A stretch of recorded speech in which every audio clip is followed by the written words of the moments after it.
Christmas, bring your light. The who for is the who door is welcome in the cold dark night. The beginning of this whole matter, as usual, begins with kind of an oddity. I worked with Dr. Seuss during the war, making training films with a character called Snafu. And that was from an old Army term, which was situation normal, all fouled up.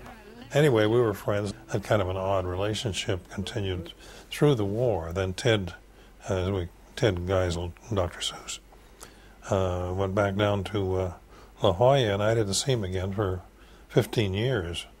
And I was over at MGM producing films then. Charlie Brown they made a Christmas special, and I thought, well, if that's true, why not see if we can't do something with Dr. Seuss?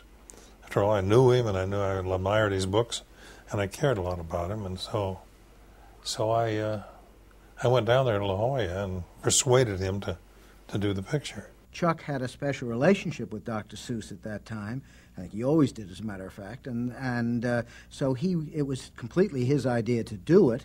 Then he was able to get Dr. Seuss to grant the rights, which most people wouldn't have been able to do, because Ted Geisel had a lot of confidence in Chuck's not only his ability, but his taste. Geisel was one of those authors that was very jealous of his own works, and therefore he wanted to make pretty sure that if he granted the kind of rights that MGM always demanded be granted, that someone would be working on it that he would trust. So he trusted Chuck. It's a very difficult thing to work with a living author, but he was wonderful to work with, and his sole object was to make a good picture.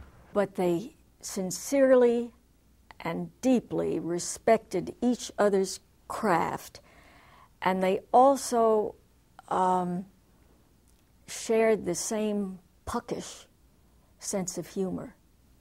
It was an excellent combination because they both strained the best out of each other. I've often said this, but, you know, I admired Ted Geisel, but I really loved Dr. Seuss. Every Who down in Whoville liked Christmas a lot, but the Grinch, who lived just north of Whoville, did not. The Grinch hated Christmas, the whole Christmas season.